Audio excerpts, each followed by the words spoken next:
Okay. Yeah, it's the microphone is so near as I can tell, microphone is working.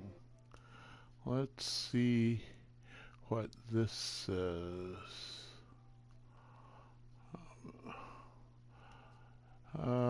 There it goes with echo and everything. Okay. Microphone and gameplay being broadcast.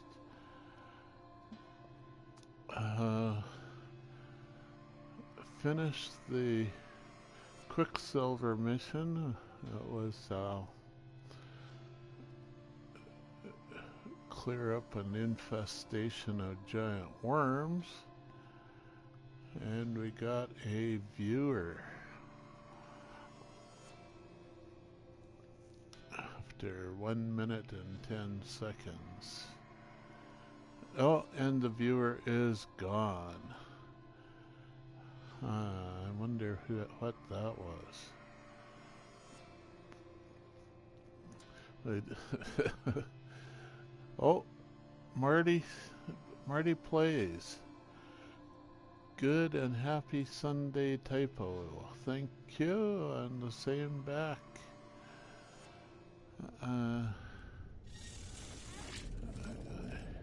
You've been doing mainly the challenges and stuff on your stream, it seems, right? I'm not real keen on them, seeing as how almost all of them are based on permadeath, which I just refuse to play permadeath. It's permadeath. My excuse is permadeath is too realistic. I'm here for the fantasy. So, yeah, I think all of these planets are unexplored in actual fact. So that one.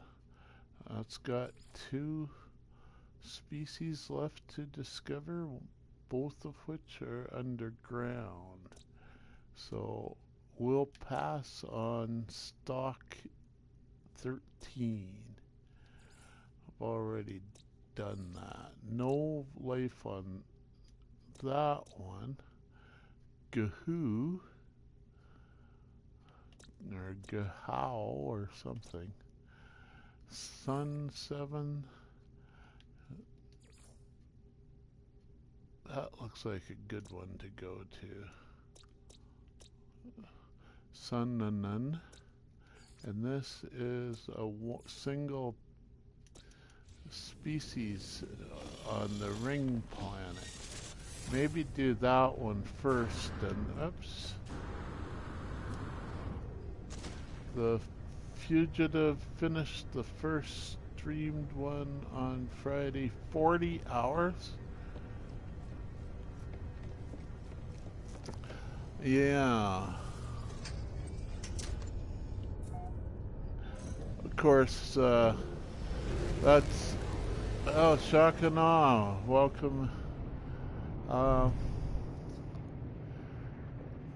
Those challenges were just well timed by Beeble to hit a sort of a dead space there just before the update, which was good in that it kept people playing.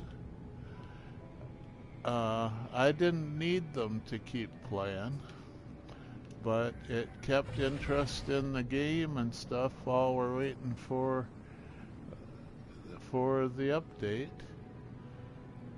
So you know, I don't blame anybody for taking him up on his challenge. And you know, it was kind of an interesting challenge. I was particularly interested in the fugitive, where he says he's a fugitive because he illegally made circles. I kind of like the idea that making circles is illegal. And that can be added to my excuse for not making circles in my builds. I don't do, well, when it comes right down to it, I don't do anything that requires me to push 2 buttons at once. I wish I had an excuse like I only had 1 finger or something, but pushing 2 buttons at once has always been flaky to me ever since I saw my first mechanical typewriter, for instance.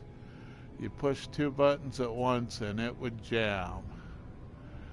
And a lot of computers have faithfully emulated the typewriter in that they react badly to pressing multiple buttons at once. And in fact, it's an advertising feature on some keyboards. N-key rollover is telling you how many keys you can press at once.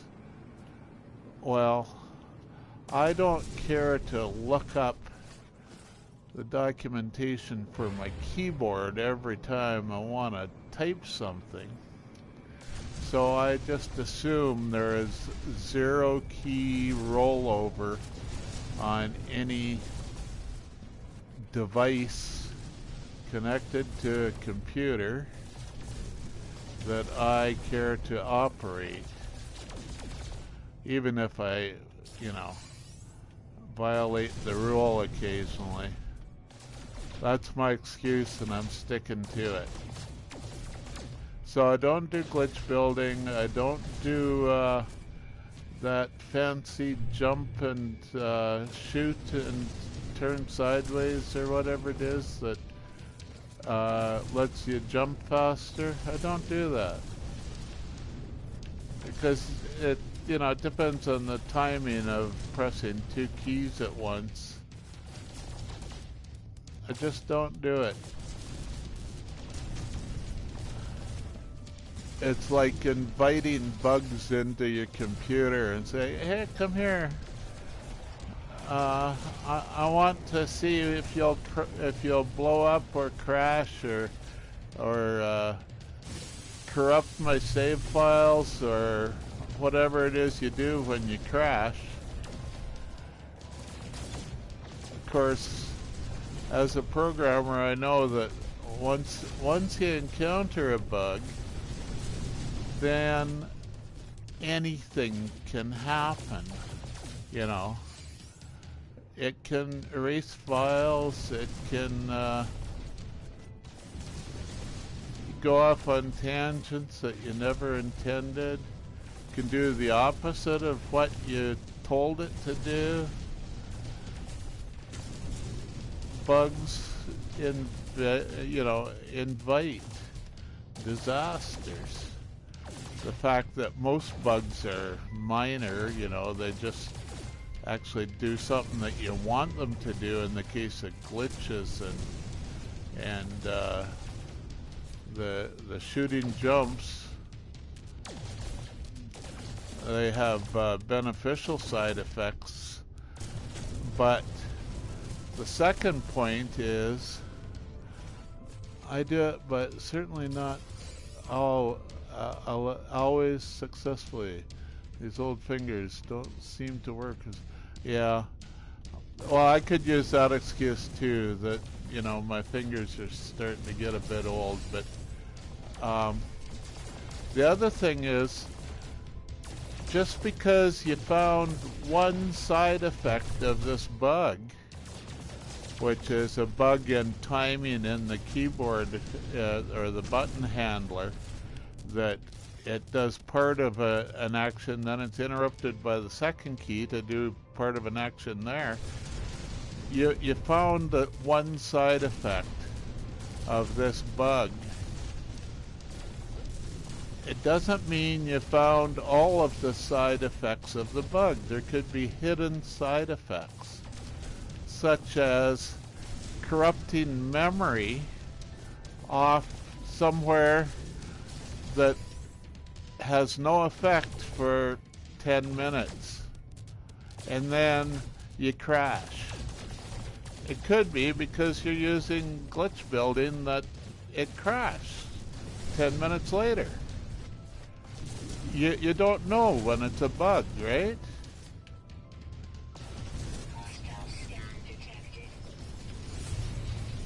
So if you can avoid a bug, you're safer and more stable. Of course, you know, it may not be as much fun for you to stick to the building rules of either putting stuff, you know, connecting stuff together with snap points, or free placement in which you get absolutely no help placing the items lined up or anything. Glitch building is kind of a halfway in between those two, and you know, people rely on it. That's how they learn to build, or you know, how they learn to embody their imagination. I don't blame them for that. It's just I have a different point of view, okay? I think I'm right, of course, but lots of people are wrong all the time, and it doesn't seem to bother them.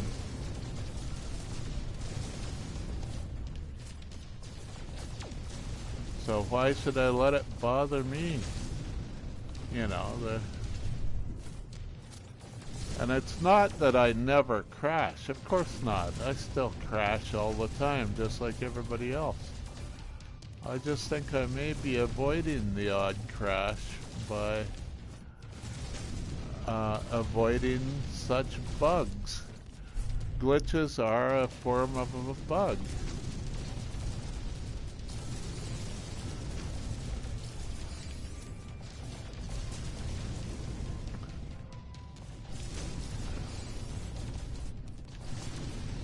And like jumping faster and straighter and whatnot is similar to jamming two typewriter keys together so that nothing works after that. You have to get in there with your fingers and unjam the keys, right? You may actually bend the keys on the typewriter if you're not careful. Ruin your whole typewriter. You don't know what's happening. You never encountered the problem before. If you're used to computer keyboards and you get on an old typewriter, it seems terribly clunky. But that's all people used for good 50 years. The offices ran on typewriters. You know, they had a few other things too. They had 100-pound calculator with, you know, 100 keys or buttons. Calculators used to be quirky too, of course. Calculators, when you added two numbers together, they would go ker-chunk, about that fast, and then they'd, if you're lucky, display the total. If you wanted to multiply, if they even supported multiply or divide, you'd go 3-digit number, multiply another 3-digit number, equals. Then you'd sit back and take a sip of your coffee while it multiplied the two numbers together. Ker-chunk, ker-chunk, ker-chunk, ker-chunk, ker-chunk. As many cycles as the largest digit that you entered. Ker-chunk, ker-chunk, ker-chunk. Oh, multiply two numbers together, and you hope that it wasn't worn out or anything and gave you the wrong answer. Mechanical calculators were a thing. Young people probably can't even imagine unless they saw one in a museum or something.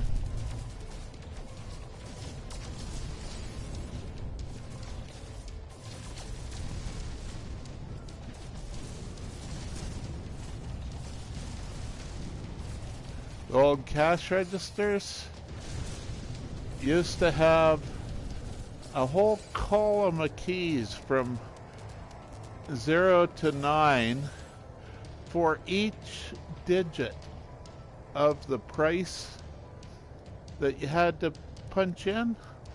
They might not have a 0 key, you just don't press no keys at all for 0, but at least 1 through 9 column for each digit. So the pennies, the dimes, the dollars, the $10, $100, depending on how big the cash register went, used to have a full column of keys for each digit. It was nice and fast for the teller or whatever to press a different key for each digit, and they could do it in pretty much any order.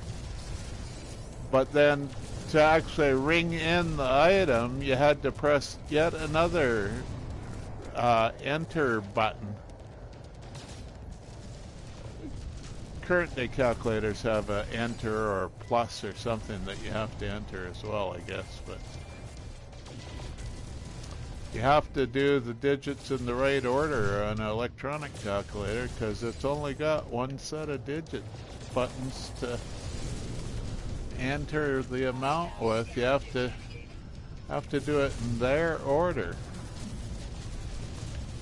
Whereas, you know, strangely enough, a cash register like that allowed you to press the different digits in the different column actually at the same time. If you could chord in a price that you knew well, you could chord it in all at once and then hit the enter button, and you could go pretty fast on them that way. Can't do that with the electronic.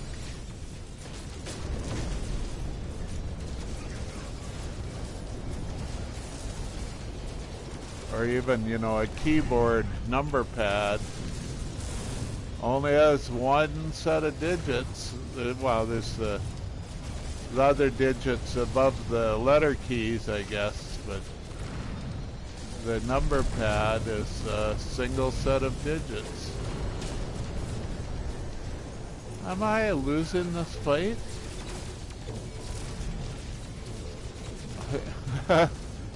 Well, I could go even farther back to the abacus and the soroban from Japan.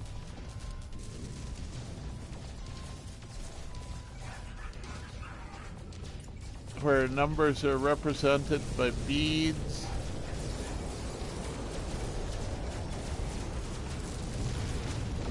People practice on them a lot. They would get pretty quick with them.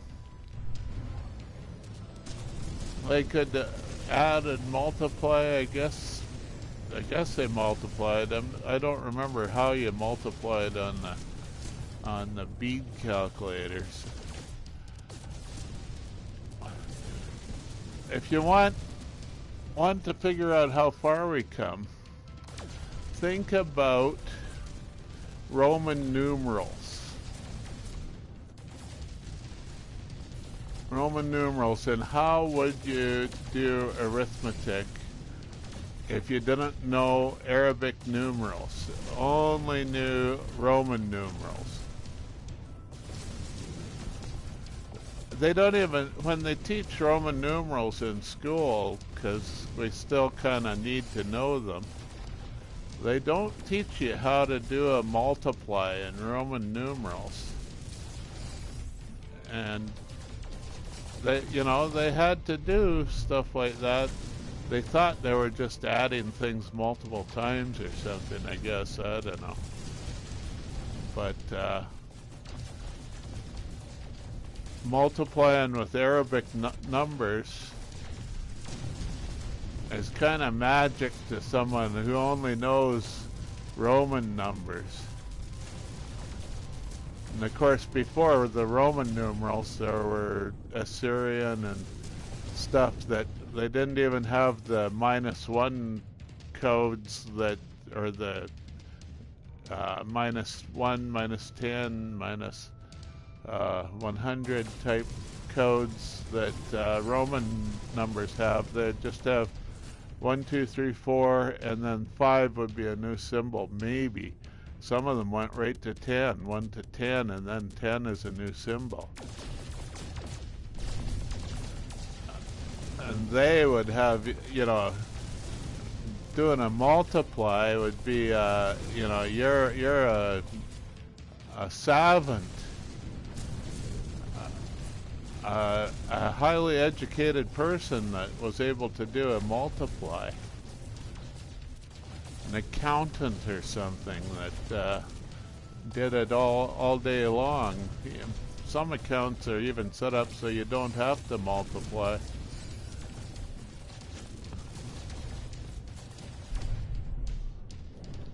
So, I was gonna go find some planet to explore.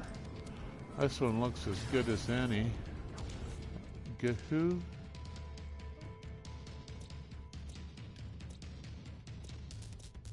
Which one is Gahoo? This one. No fauna on Gahoo. No good to go there.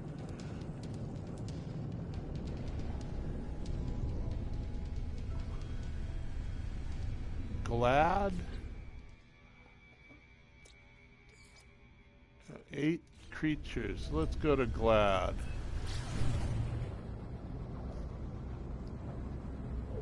And of course, you know, just adding numbers would be a real pain in the butt if all you had was your fingers, right?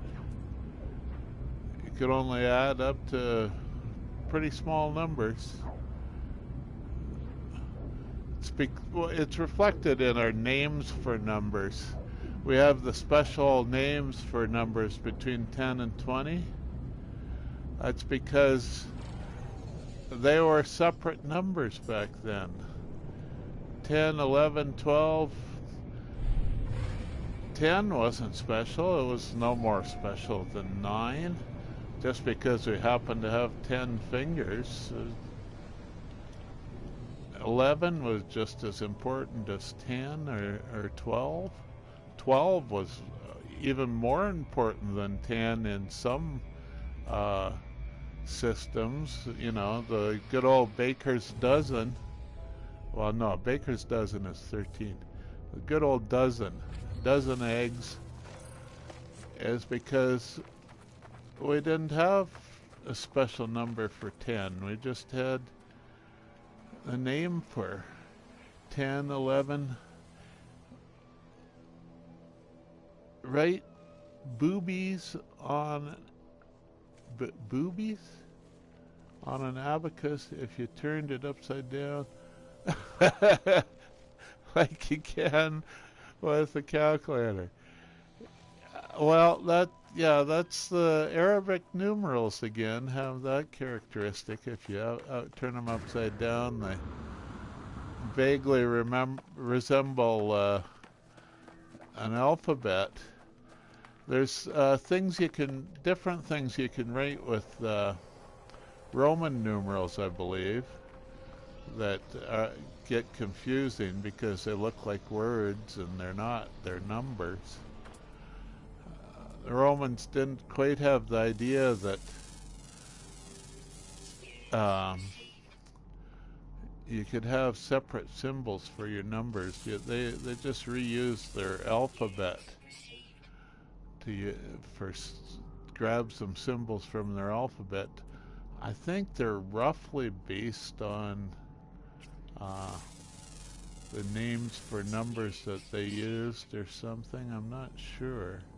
Like M for sure for mille The French still use mil for 1,000.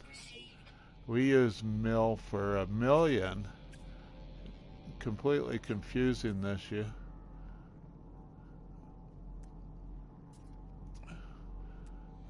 And C for cent is based on Latin cent for 100, or C anyways.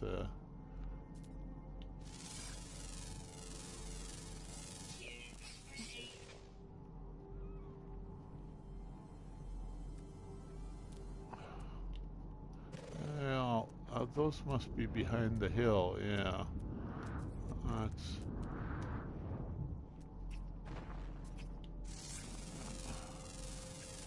Got that one. And go around the hill.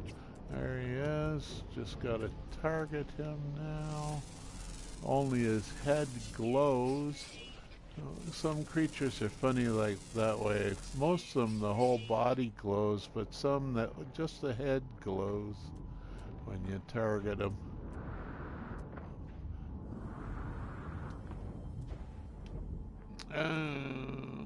There we go. Now I'll get this.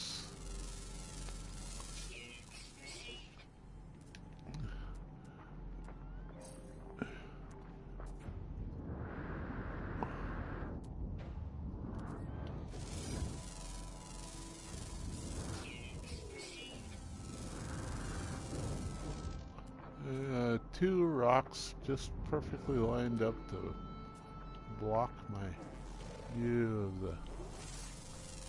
Never did learn Roman numerals well. I got so confused every year during the Super Bowl. You can't figure out which Super Bowl it is? Oh, well, that's pretty small Roman numbers. They're just up at 30 or 40 or something, aren't they?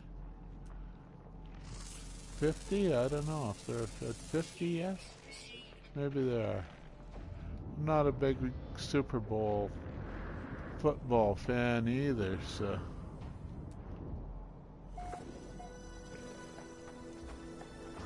Not a big sports fan, I'm afraid.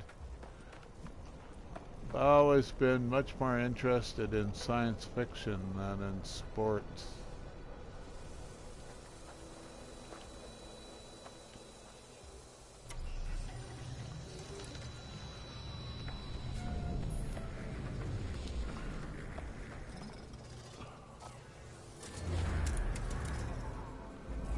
How many of those animals do I have here? 7 out of 8. One flyer left. Well, probably... I always forget to look the first time. It is diurnal, so... Lee Kramer, welcome.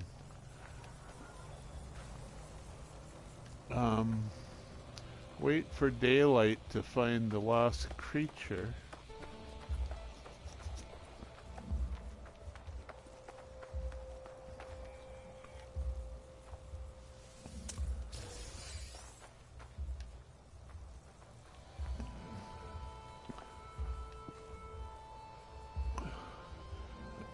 Give me, yeah. And,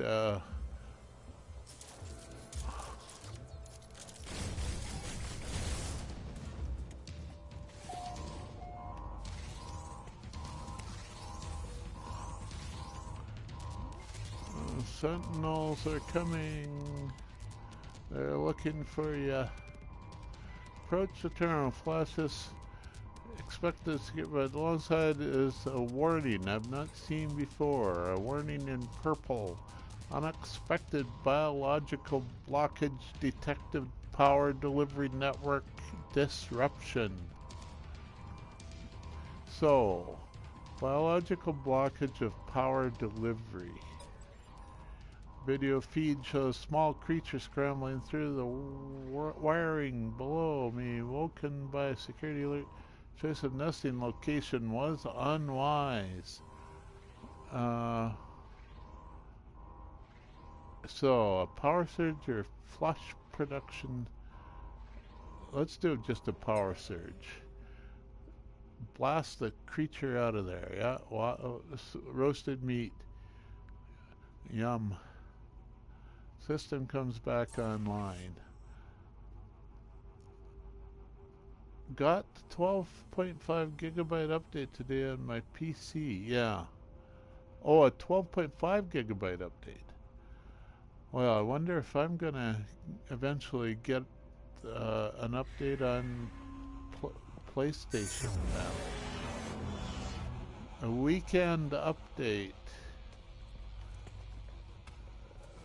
Most people were expecting it to be delayed till Wednesday when it didn't come out Thursday or Friday.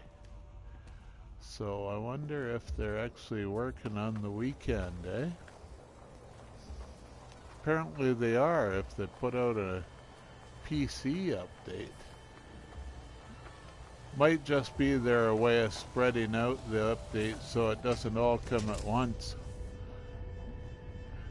By the time they have to send the update to Sony for their stamp of approval, they'll maybe have some more fixes for us, eh? But when it was done, it was 12.5. Oh, that's interesting. Hello Games has trouble with numbers sometimes, but I've never noticed they had trouble with that number before. So like when they say there's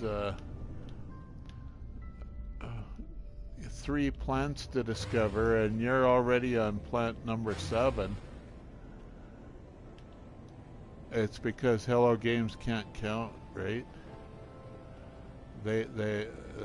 If there's anybody over there that can count, they are not in a position to correct that plant and rock counter routine.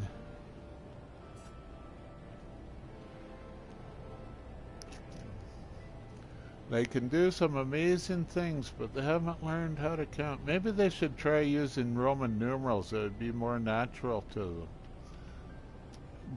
G-O-B. Gob? It's not all capitalized, so it should be pronounceable as Gob. Hello, welcome to stream.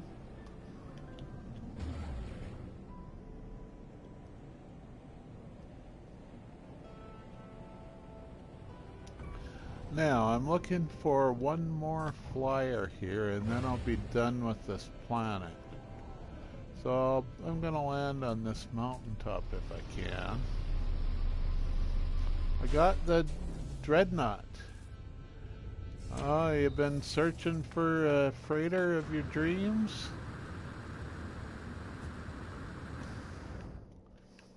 Congratulations.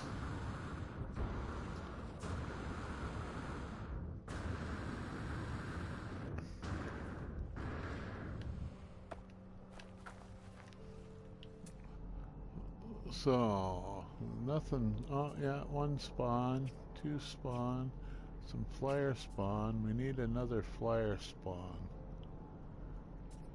And a daylight one like these. There we go. 2,000 nanite. Bonus. And find my ship. Parked it right over here in this.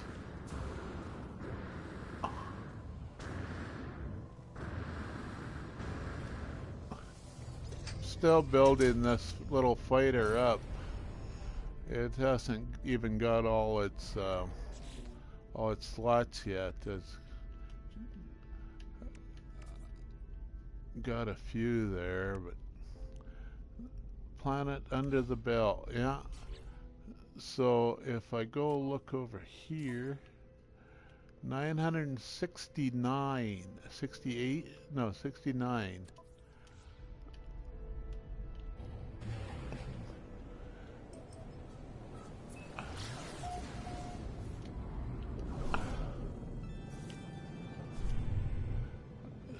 So yeah, I just want to find another planet here in this system now. So is this the one I just came from? Some 07. Okay, another 7 over here. Looks a bit stormy. Activated copper. But doesn't look like it's got annoying sentinels or who knows what. Might have some predators or something, but I think we could live with Did your game update? This one did not. This is on the PS4. So when I started 36 minutes ago, there was no update available.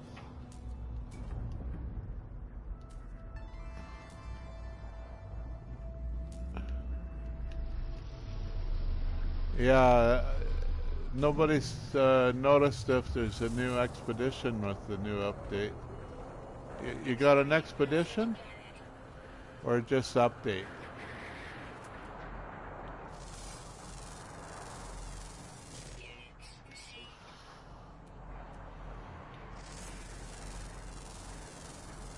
If you got an expedition, that wouldn't be fair. You'd have a head start on the rest of the world.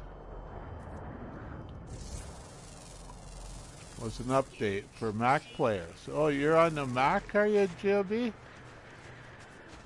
That's cool. I think you're the first Mac user that I've talked to. How you like it? Did not see an expedition today. Yeah, they'll probably give it a little time to settle before they start the expedition on PC.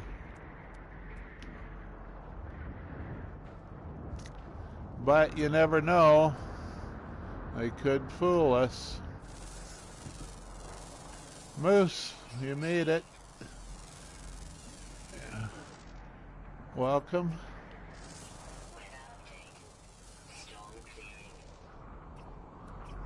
Some people, we even got a Mac user on here today, Moose. Meet GOB or GOB, whatever he means by that. Extreme temperature detected. Units received.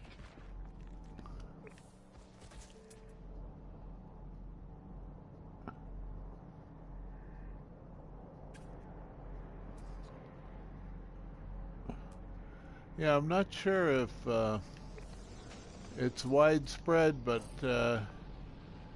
especially when I was a kid, we used to say gob was like spitting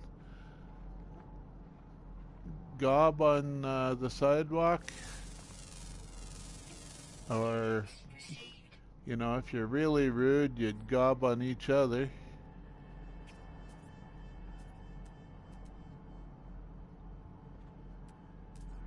I'm not sure if that particular sense of the word is what you were implying there or not with your name, your handle. Just randomly chose 3 letters. Okay. Yeah, consonant, vowel, consonant. Good enough pattern for most handles.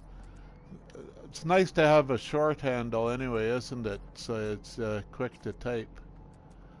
That's why I chose Typo originally.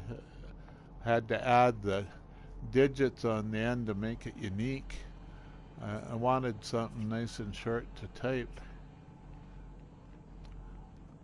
And probably my first 3 guesses were stuff that other people already thought of.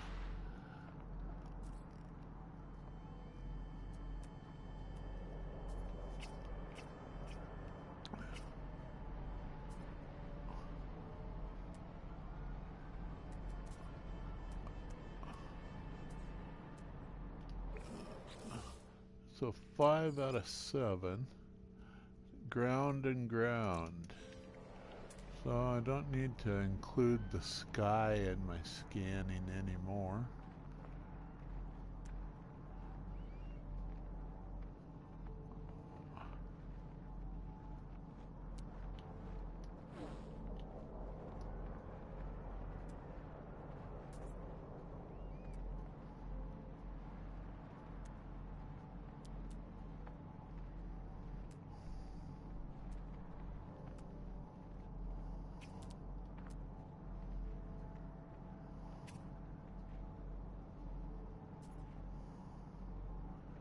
Stream of someone's going on a heist.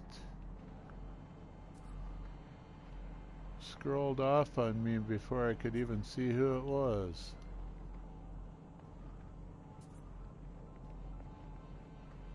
Oh, yeah, I've got. And you're dead? Oh dear, it took another soul.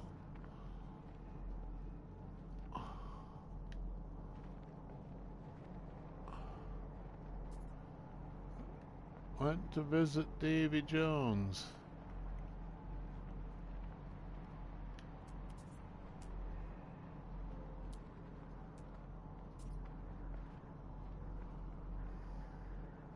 Little ghost icon, eh?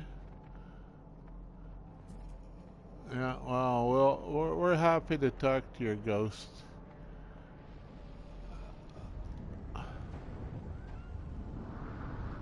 Till you can get yourself reincarnated there.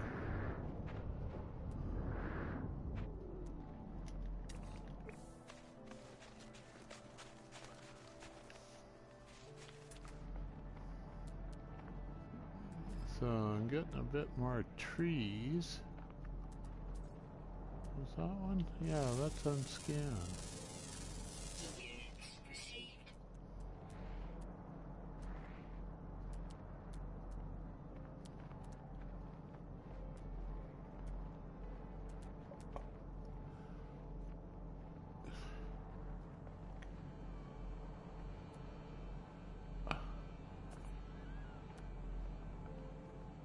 Yeah. Oh yeah, you shouldn't feel bad about silly heists killing you off. Just another notch in your belt, right? More experience.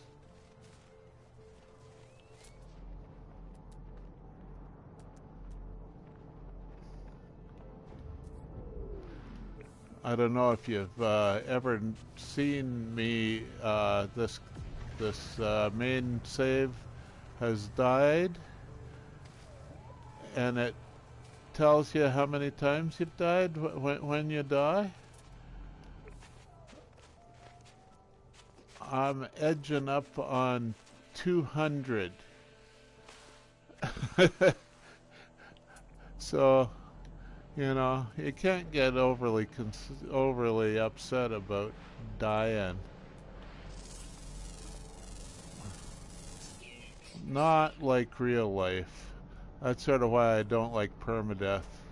It's too much like real life. I'd rather just have dying as being another notch on a counter.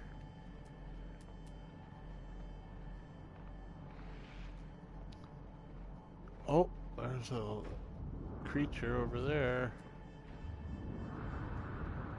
In the bushes. What is it? Is it a herbivore or a carnivore? Probably a carnivore. It's solitary, right? It's not in a herd.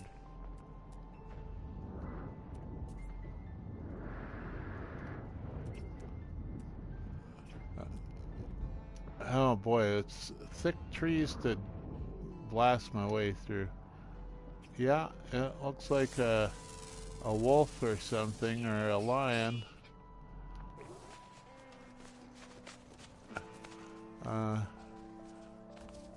Or a lizard. I don't know what family of creatures. The bushy tail makes it look kind of mammalian, doesn't it? Extreme night temperature. Extreme night temperature. I haven't really had trouble with the storms here, which were supposedly is a big worry. So we got one more, another ground creature always active here. So we just have to keep scanning, I guess.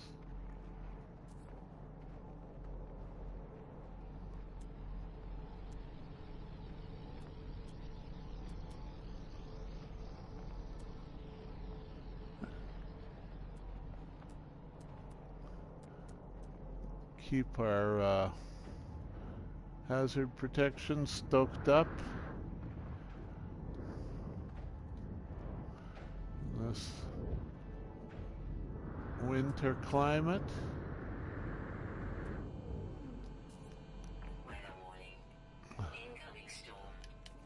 Weather warning. Okay, we got a blizzard coming. We'll see what a proper storm looks like, maybe if we're lucky.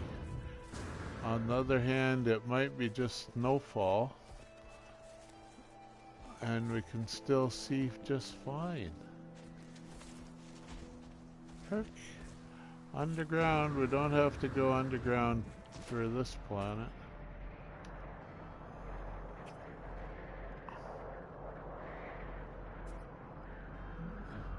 There's nothing visible this direction. Where are all the creatures? They're all behind me, right? I got another rock. Oh, there's the last creature right there. How did I guess?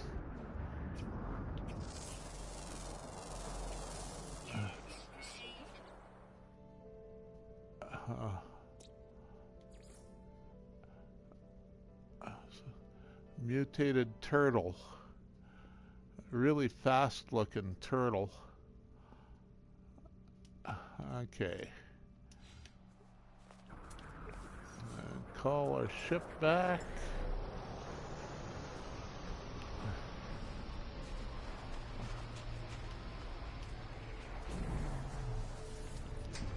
And that's 2 out of 6 planets. So what do we got here? 6. I think this one had an underground though. We'll maybe just give that one a pass. This one we're done. This one 7 out of 9. If we could finish this one underground, 2 underground. So that's another one that we don't care about. Stock 13. Nothing there. So we only got really one left to do. The ring planet.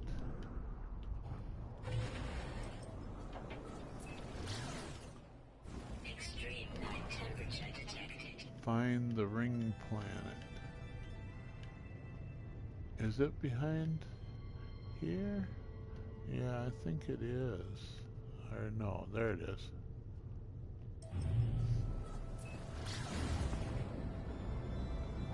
Find one species on the fungal planet without fungus as a major crop.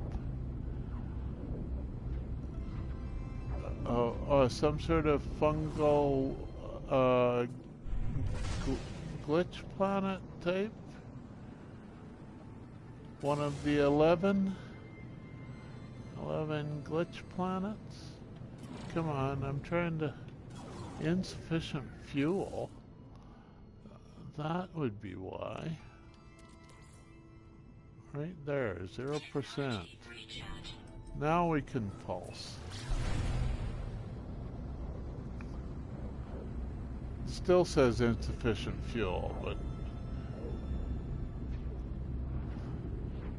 Sometimes those messages stay up too long, and sometimes they go away too quickly. I wonder if there's some way they can satisfy that contradiction. So, 1 species, and we've got fungal mushroom type things. Are they calcus shrooms or what? I wanted to go over here. Yeah, they would have to be calcus shrooms, I think, as the planet type. Just the top showing there.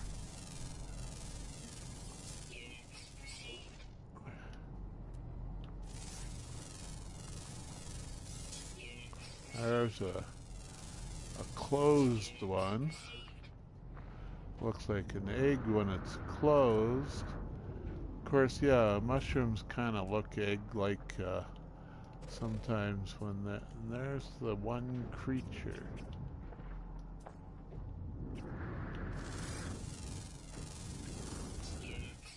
With a blank picture. Blank picture.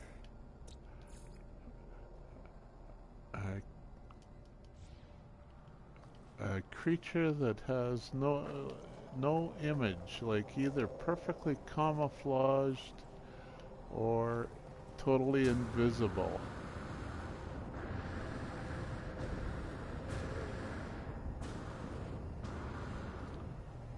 What's this? Another closed egg. And there's oxygen here, but I can't really grab it. No, it's not an oxygen, just a red window into the... See, and there's some sort of symbol in there. A 4-box symbol. I think that's part of the old alphabet or something, according to some people. Creates beautiful webs. Oh, the invisible creature, you think, creates webs? So you're figuring it's like a spider or something, or a silkworm? Said the description. Oh. Yeah, okay, I should have looked at the description, eh? Discovered amidst the partial Hills planet I-Trip. I-Triple. Long lives and deep genetic memory give them an uncanny ability to predict future events. Ooh. Clairvoyant, eh? No famine or drought ever catches them by surprise. That would be a really handy superpower. Highly specialized sense organs allow them to dig through the fecal deposits of other creatures, sniffing out and consuming the nutrients within, and creates beautiful webs. So it eats poop and then creates beautiful webs out of the poop. Isn't that that's a metaphor for something, is it?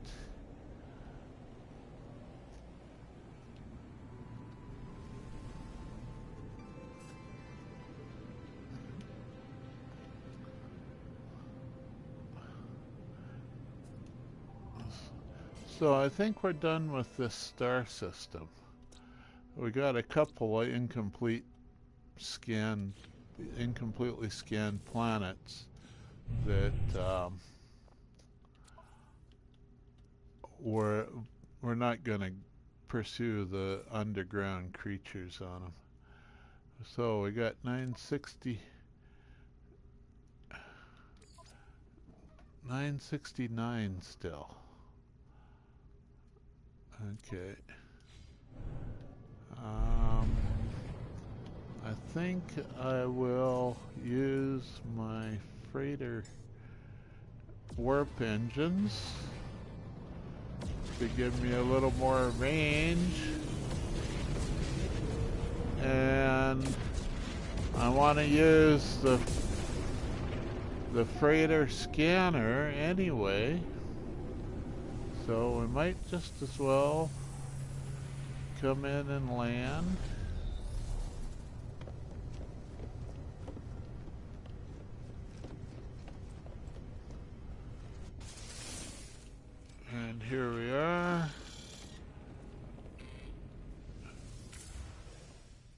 and I'm in Galaxy Wukatosak.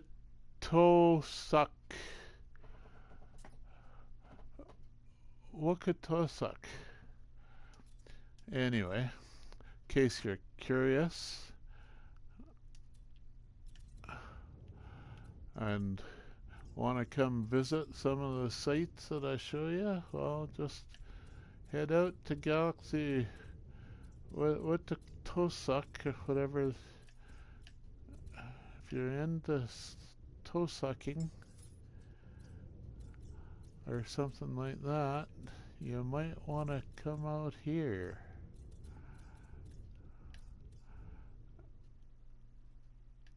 Oh, and we've run out of stars. Oh dear.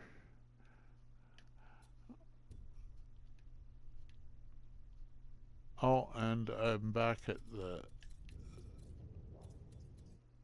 Yeah, I gotta be careful not to press that button.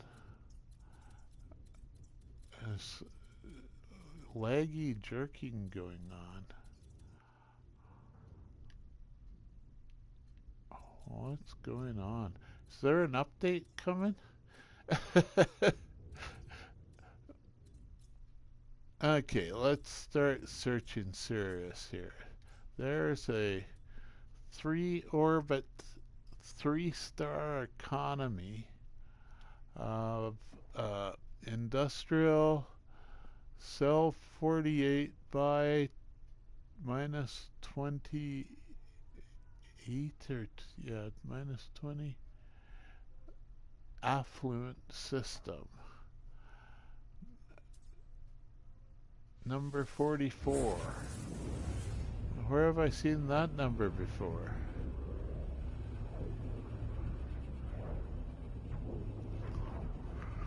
So yeah, all you have to do is jump through the center of the galaxy 43 times and you'll be right here. Easy.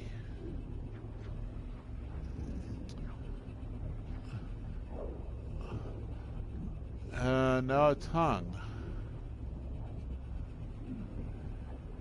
1 hour. No, it's still moving a little bit. Oh dear. Is there something wrong? I have to go update my game files and everything.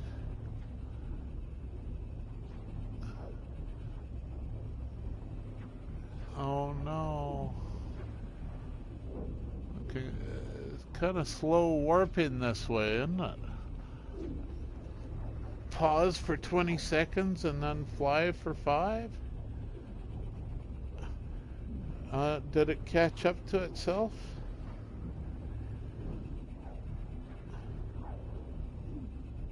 Might have caught up to itself finally.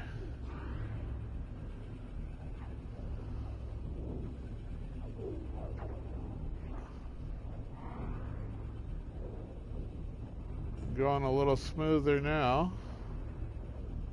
Let's see if we actually arrive or if this is like another endless warp, trapped in the warp dimension to fly forever, like the Flying Dutchman, the old ship that was doomed to never reach land.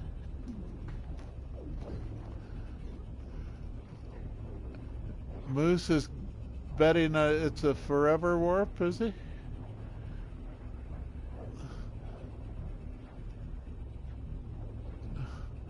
I've been having a few of them lately. I haven't actually reported them, but I don't know if it does any good to report those things that don't have a crash, machine-generated crash report to go with them. They need a little quick menu or something to say, generate crash report.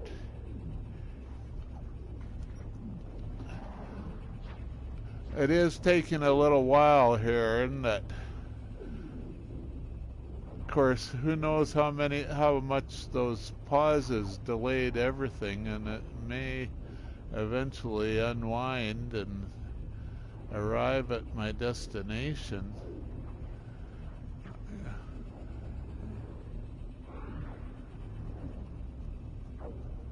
So we got, what, 4 o'clock here? If it goes more than 5 minutes, well, we'll know there's a problem.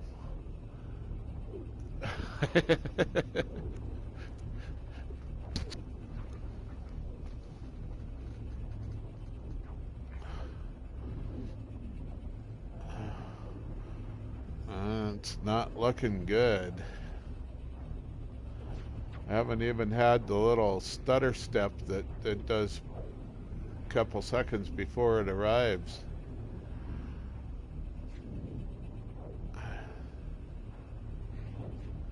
And we can't do barrel rolls, unfortunately, not in a freighter. I don't know why a freighter wouldn't be able to do barrel rolls. Just because it's, 10 times larger than the largest ship that does barrel rolls. Maybe 50 times larger, I don't know.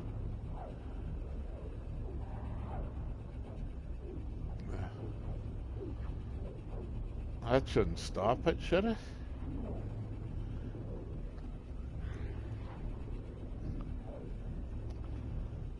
Petition Hello Games. My freighter doesn't do barrel rolls. It's supposed to do barrel rolls. Just like my fighters. All 12 of them.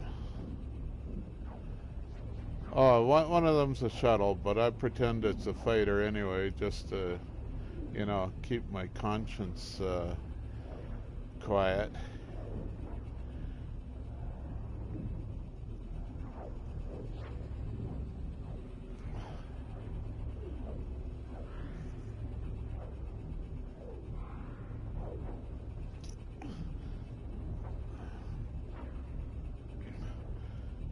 Hello Games will understand. I'm sure they'll implement it right away in the next patch tomorrow.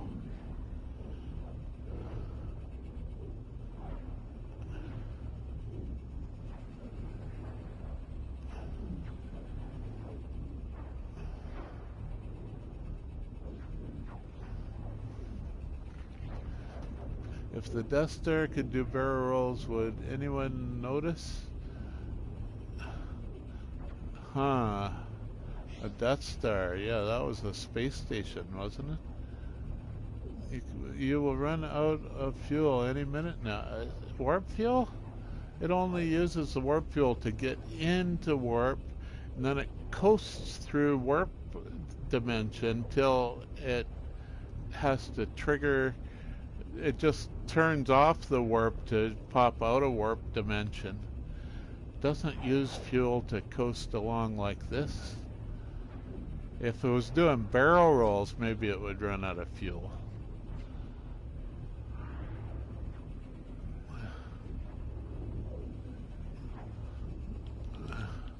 Unfortunately, it ignores our triggers for dropping out of warp. Warp is not turning off. Well, folks, unfortunately, the only way I have of turning off this warp is to stop the game and restart it. And unfortunately, as I'm using the built-in streaming mode for the PlayStation 4, it will require me to start a new stream in order to end this warp. So, I don't know how you found me the first time for sure. Probably on my home page. You can just search for Typo44 and find me if you're having trouble. But that's what you'll have to do if you want to get back in on the exciting Typo 44 continuation stream, which is coming up, and just still takes me a few minutes to start a new stream. So um, just refresh my home page a few times until it pops back up. I should be right back, okay? Bye bye for a little while. I'll see you later.